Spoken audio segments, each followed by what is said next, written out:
2019년을 마무리하는 마지막 주일에 서서 작년을 바꾸는 송구영신 예배에 읽었던 로마서 5장 1절부터 4절에 이어서 오늘 5절부터 11절 말씀을 여러분과 나누고 싶습니다.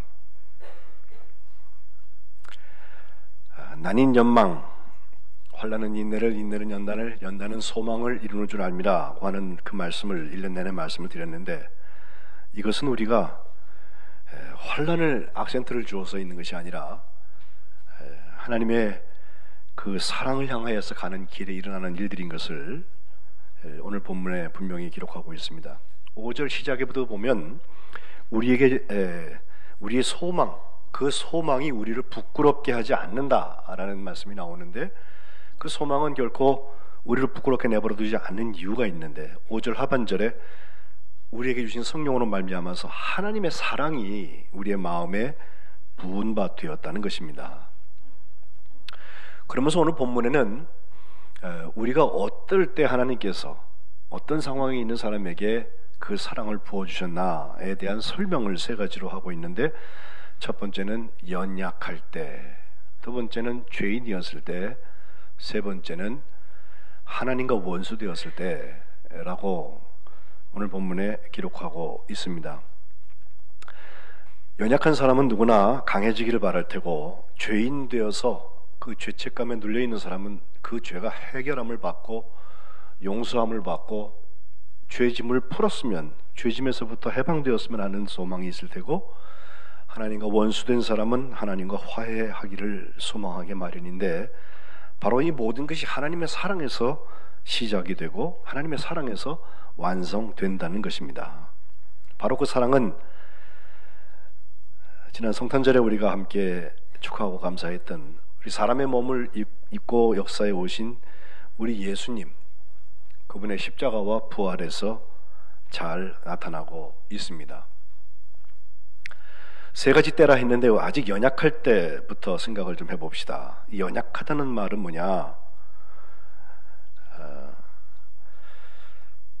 아스테네스라는 헬라어를 쓰는데, 그것은 힘이 없고 병들어 있는 상태를 말합니다. 우리가 아직 연약할 때, 그러면 우리가 아직 혹은 여전히 힘이 없을 때, 병들어 있을 때라는 때로 설명을 하는데, 그 다음에 나오는 카이론, 기약대로라는 말이 나오는데, 기약이라는 말이 뭘까요? 바로 하나님의 시간을 말합니다. 그 카이론이라는 게 카이로스거든요.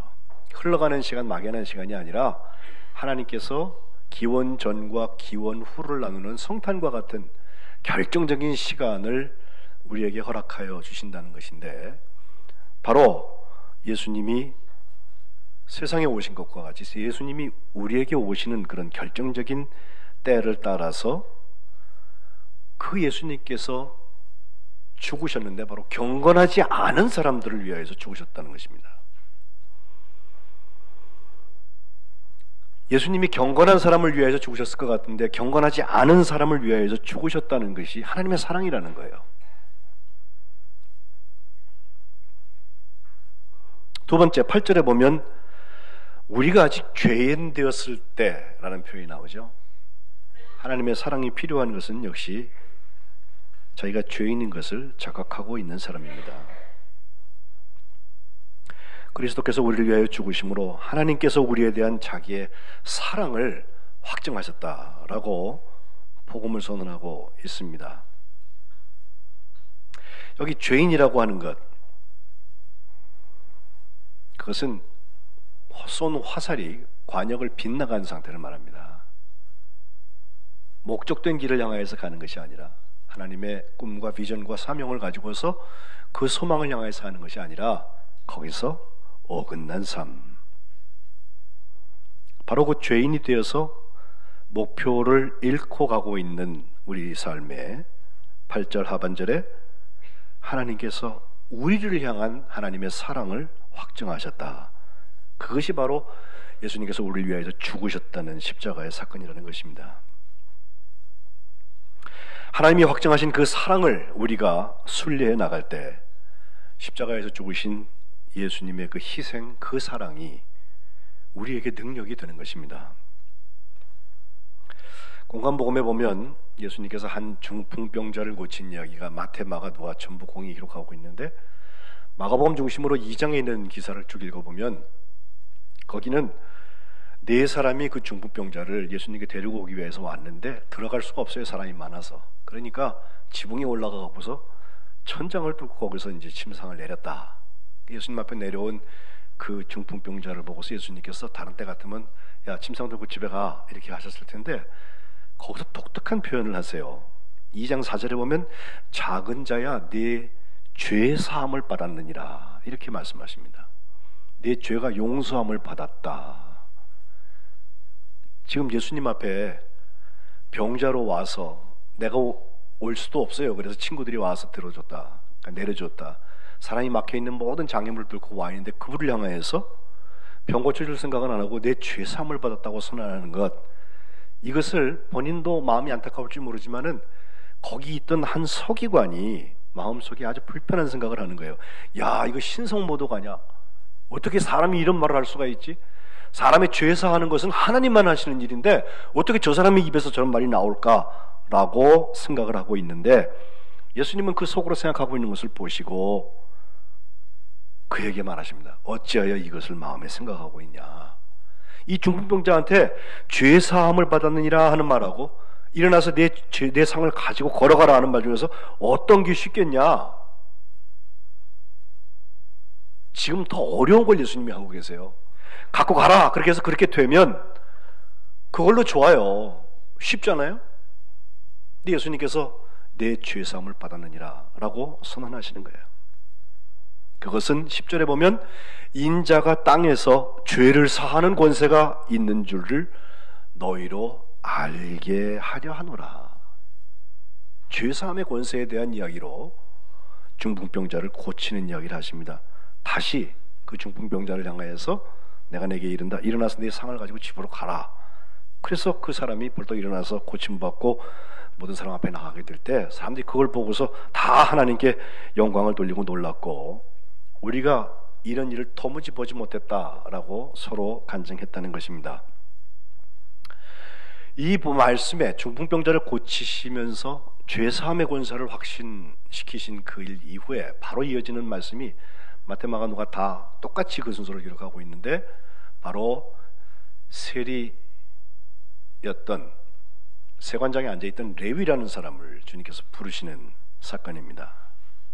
2장 14절에 나를 따르라 그렇게 말씀하시니까 레위가 따라갑니다. 그런데 그만 따라간 게 아니라 세리를 비롯하여서 예수님 주변에 늘 사람들이 있었는데, 그 레위가 따라온 것과 함께 예수님이 레위의 집에 가가지고서 음식을 같이 드시게 되는데, 그 주변에는 세리니까 친구들이 다 세리일 거 아니에요.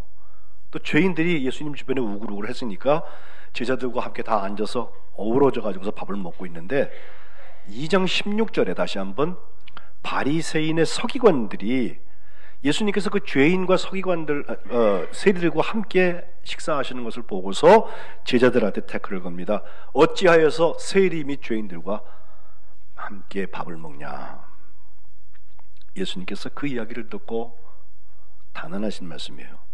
건강한 사람에게는 의사가 쓸데없고 병든 자에게라야 쓸데가 있다. 나는 의인을 부르러 온 것이 아니요 죄인을 부르러 왔다.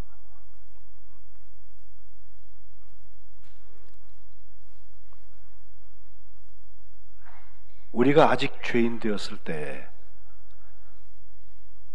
하나님의 사랑의 문이 우리에게 열려진 것입니다. 오늘 본문 8절에 우리가 아직 죄인 되었을 때 표현 바로 앞에 보면은 의인을 위하여서 죽는 자가 쉽지 않고 선인을 위하여서 용감히 죽는 자가 혹 있다는 말씀이 나와요.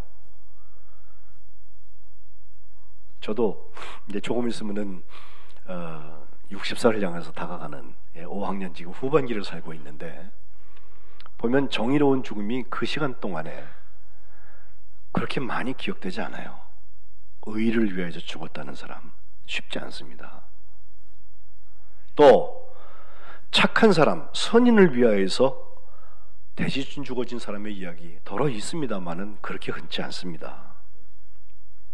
그래도 진짜 사랑을 우리가 볼 수 있는 것은 부모가 자녀를 사랑하고 부부가 서로를 사랑해서 서로를 위하여서 죽도록 희생하고 용서하고 나눠주고, 그래서 하나님의 사랑을 일면을 맛보게 한 것, 그것이 아닌가 싶은데, 여기 죄인을 위해서 죽는 것, 그것은 하나님 아버지의 사랑뿐입니다. 목숨은 하나밖에 없기 때문에 그렇습니다. 그 사랑은 희생으로 끝나지 않았습니다. 위에서 죽으신 그 죄인의 죄를 용서하시게 되었고, 그 죄인이 용서받은 것을 통하여서 다시 자녀로 복권하려고 하는 것이 하나님 아버지의 사랑입니다. 세상은 정죄하지만 하나님의 사랑은 아직 죄인 되었을 때 먼저 우리를 위하여서 죽으신 것입니다. 찬송가 90장 주 예수 내가 알기 전 날 먼저 사랑했네 라는 찬송이 있어요. 제가 참 좋아서 애창하는 찬송인데, 제임스 그랜들리 스몰이라는 영국 목사님이 1866년도에 쓴 찬송서입니다. 여기 배경이 되는 말씀이 요한복음 15장에 나오는 포도나무와 가지의 비유에 연결된 말씀이에요. 나는 포도나무에 너희가 가지다. 나한테 붙어 있어라. 그래야 너에게 열매가 있다. 생명이 주고받아진다. 저가 내 안에 내가 저 안에, 이 말씀을 하신 다음에 15장 15절에 가면요, 너희는 더 이상 종이 아니다. 이제 나랑 친구다 라고 주님께서 말씀하셨는데, 그 친구에 대한 표현에서 참 좋은 나의 친구라는 시를 쓰게 됩니다. 바로 그 요한복음 15장 16절에 보면, 너희가 나를 택한 것이 아니요 내가 너희를 택하여 세웠다. 우리가 아직 죄인 되었을 때 하나님의 사랑이 먼저 있었고 우리에게 다가왔다는 것, 너희가 나를 택한 게 아니라 내가 너희를 택하여 세웠다고 하나님께서 이니셔티브, 먼저 하신 것을 분명하게 하시는 것은 우리가 가서 열매 맺고 아버지께 예수 이름으로 무엇을 구하든지 그걸 받게 하려 함이라고 요한복음 15장 16절에 말씀하고 있습니다. 그렇습니다. 하나님의 사랑이 우리보다 먼저 있었던 것은 우리가 아직 죄인 되었을 때 그 죄인에게 하나님의 용서가 필요하기 때문에 그랬습니다. 세 번째는 10절에 나오는데, 곧 우리가 원수 되었을 때에 라고 하는데, 원어대로 읽어보면 하나님의 원수가 되었을 때라고 표현하는 것이 더 옳습니다. 원수, 적입니다. 하나님의 적이 되었다는 것입니다. 하나님이 만들어 놓으셨는데 그게 하나님의 적이 되었다는 것입니다. 그의 아들의 죽으심으로 말미암아서 하나님과 화목하게 되었다. 여기 화목하게 되었다는 말, 카타 알라소라는 말인데, 카타 알라소라고 그래서 알라소라는 게 바꾸는 거거든요. 그리고 딱 알맞는 바꿈, 교환을 말하는데, 원래는 돈을 바꿀 때 환전하는 거, 뭐 한국 돈을 뭐 외국 돈으로 바꾸고 서로 바꾸는 거였잖아요. 그것처럼 그거 딱 알맞게 재서 나눠주잖아요. 예? 비율을 맞춰서. 그런 것처럼 딱 알맞게 바꾸는데, 적이었던 것을 친구로 완전히 바꾸는 것을 말합니다. 죄인을 주님의 자녀로 화해시키는 것을 말합니다. 오늘 로마서 5장 1절에 있는 말씀을 보면 맨 앞에 우리가 믿음으로 의롭다 하심을 받았다는 것, 그것은 예수 그리스도로 말미암아서 하나님과 화평을 누리는 거다. 여기에서 시작을 합니다. 거기에 난인 연방도 있고, 거기에 지금 얘기하는 우리가 아직 연약할 때, 아직 죄인 되었을 때, 아직 하나님과 원수 되었을 때 하나님의 사랑이 우리에게 찾아왔다는 것입니다. 사람들은 하나님과 화평하는 것은 참 재미없는 일이라고, 지루한 일이라고 생각을 합니다. 맞아요. 세상 재미는 확실히 줄어듭니다. 그런데 참된 즐거움과 기쁨, 벅차오르는 감격이 있습니다. 주님이 주시는 평화, 그것은 세상이 줄 수 없는 평화입니다. 세상이 빼앗을 수 없는 기쁨이 있습니다. 하나님이 나를 받아주셨다라고 하는 확신은 구원의 감격과 평화의 기쁨을 선사해 줍니다.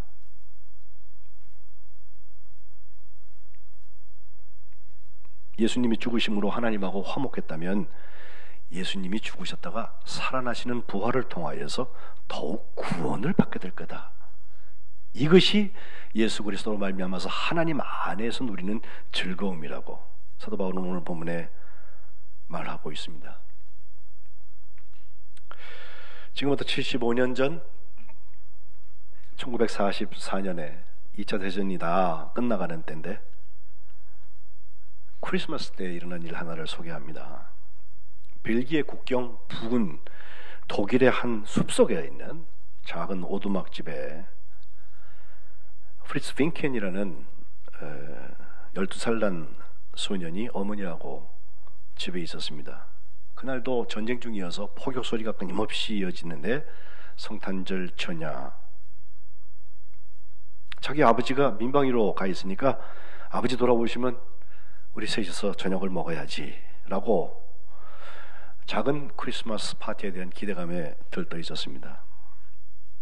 그때 자기 집 대문을 두드리는 소리가 납니다.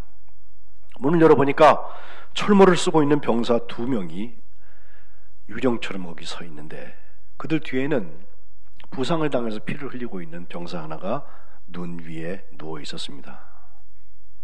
어머니와 아들 그 프리츠는 저 세 사람이 미군 병사라는 것을 금방 알 수 있었습니다. 그 무장한 군인들이 주인 허락도 받지 않고 강제로 집에 들어올 수도 있지만 그냥 문 앞에 서서 잠시 쉬어가게 해달라는 간절한 눈빛으로 도움을 청하고 있습니다. 아마도 본대에서 낙오해가지고 적군인 독일군을 피해서 사흘가량 숲속을 헤매고 있는, 그리고 한 사람은 심하게 부상을 당한 상태인 것을 불쌍히 여겼습니다. 조금 침묵이 지난 다음에 어머니가 들어오세요. 그들은 부상자를 데려다가 침대 위에다 눕히고 그 어머니가 아들한테 말합니다. 저 2사람 발이 어린 것 같은데 밖에 나가서 양동이에다 눈을 좀 하나가 뜩 떠와라. 그리고 그 눈을 녹여가면서 그들의 언발을 비벼주고 있습니다. 그러는 동안에 어머니가 크리스마스 때 셋이서 먹으려고 준비했던 닭 한 마리, 감자를 가져와서 요리를 하기 시작했습니다. 좀 지나니까 집안에 그 구수한 냄새가 가득 채워졌습니다.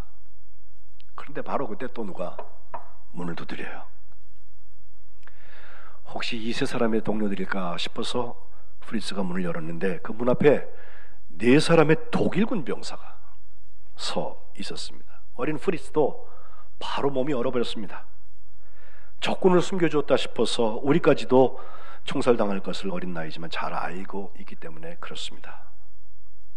바로 그때 어머니가 Fröhliche Weihnachten, 이 즐거운 기쁜 성탄입니다 라는 인사를 독일어로 하면서 그 병사들이 바로 그 어머니에게 하는 말, 날이 밝을 때까지만 좀 쉬어가게 해달라고 간청을 합니다. 그러니까 어머니가 당황하지 않고 물론이죠, 따뜻한 음식도 집에 있으니까 들어오세요. 병사들이 기뻐서 들어가려고 그러는데 작고도 단호한 소리로 어머니가 하는 말, 그런데요, 우리 집에 지금 이미 다른 손님들이 좀 와 있습니다. 당신들의 친구는 아닐는지 모르겠습니다. 이 말을 듣자마자 독일군들이 바로 총에 손을 대면서 혹시 적일까 싶어서 총을 쏠 준비를 하는데 그 집 안에서 숨어서 바깥을 살피고 있던 미군들도 역시 총을 겨누고 있었습니다. 일촉즉발의 긴장의 상황이 전개되었습니다. 근데 프리츠의 어머니가 다시 한번 침착하게 말을 합니다. 오늘 성탄절 전날입니다. 크리스마스 이브입니다. 나는 크리스마스 이브에 내 집에서 싸움이 벌어지는 것을 절대 허용할 수 없습니다. 당신들 보니까 다 내 아들과 똑같습니다. 오늘 밤만은 서로 죽이는 일을 잊어버릴 수 없을까요? 양쪽에 잠시 무거운 침묵이 흐릅니다. 아마도 그 자리에 있던 세 부류의 사람들, 오두막에 살고 있는 엄마와 아들, 그리고 먼저 와서 들어와 있는 미군들, 그리고 바깥에서 들어오려고 하고 있던 독일군, 모두에게 아주 긴 침묵의 시간이었을 것입니다. 그 침묵을 깨트린 것은 총소리가 아니었습니다. 어머니가 명랑한 목소리로 말합니다. 아니, 못들 하세요. 우리 빨리 맛있는 저녁 먹읍시다. 총은 여기 다 장장더미 위에 올려놓고. 그러니까 그 말을 듣고 젊은 독일군 미군들이 마치 말 잘 듣는 남자아이들처럼 고분고분 그 말을 따라서 총을 내놓습니다. 손님이 늘어났으니 아들 프리스한테 야, 가서 감자를 좀 더 가지고 와라. 그래서 감자를 가득 안고 프리스가 돌아와 보니까 그 독일군 병사 중에 한 사람이 저기 침대에 누워서 치료받고 있는 그 부상당한 미군, 그의 상처를 치료하고 있었습니다. 서로 간의 적개심은 서서히 가시고 긴장이 풀리고 모두 식탁에 앉았을 때 서로 모자를 벗고 보니까 독일군, 미군 다 어린 병사들이었습니다. 16살짜리가 둘이고 그 중에 제일 나이 많은 사람이 23살. 한 병사는 배낭에서 포도주를 꺼내고 한 병사는 배낭에서 빵을 꺼냈는데 어머니가 기도합니다. 예수님, 오늘 우리 집에 오셔서 우리의 손님이 되어주세요. 기도하면서 어머니의 눈에 눈물이 맺힙니다. 고향 떠나서 지금 전쟁 중에 있는 이 어린 병사들도 말없이 눈물을 훔치기에 바빴다고 합니다. 밥을 먹은 후에 한밤중이 되어서 어머니는 그 병사들에게 우리 문 밖에 나가서 저 하늘에는 별을 좀 봅시다. 어머니 곁에 서서 하늘을 올려 보았다는 것입니다. 가장 밝게 빛나는 별을, 그의 별이 어떤 것일까? 그것을 찾는 동안에 그들에게 전쟁은 어느새 다 어디론가 사라지고 없어버렸습니다. 그들은 평화를 누리기 시작했습니다. 다음날 성탄절 아침 독일군과 미군은 모두 오두막집 앞에서 악수한 다음에 헤어지게 되는데 그 독일군 병사 하나가 너희들 캠프를 가려면 저쪽으로 가야 된다고 도락이라는 길을 자세히 알려주었다는 것입니다. 반대편으로 걸어갔지만 그 성탄의 밤은 그들에게 평화를 맛볼 수 있는 밤이었습니다. 리더스 다이제스트라는 잡지에 소개된 실화입니다. 이 프린츠 윙켄이 겪은 이야기. 우리가 하나님과 원수되었을 때 하나님의 사랑이 우리에게 먼저 와서 우리를 위해서 예수님이 죽으시고 다시 살아나신 것을 통하여서 하나님과 화목하게 하시고, 하나님과 화목하고 나니까 하나님의 사랑받는 사람들 중에 평화다, 기쁨이다 말이야. 연약할 때, 죄인 되었을 때, 그리고 하나님과 원수 되었을 때 예수님을 통한 하나님의 사랑, 그것이 우리의 첫사랑입니다. 첫사랑이 식었다고 우리가 맨날 하나님 앞에 그냥 넋두리 하듯이 할 게 아니라 바로 우리의 그 연약한 자리, 우리가 죄인 된 그 자리, 그리고 우리가 하나님과 원수 되었던 그 자리, 거기에 사랑으로 오신 그 하나님,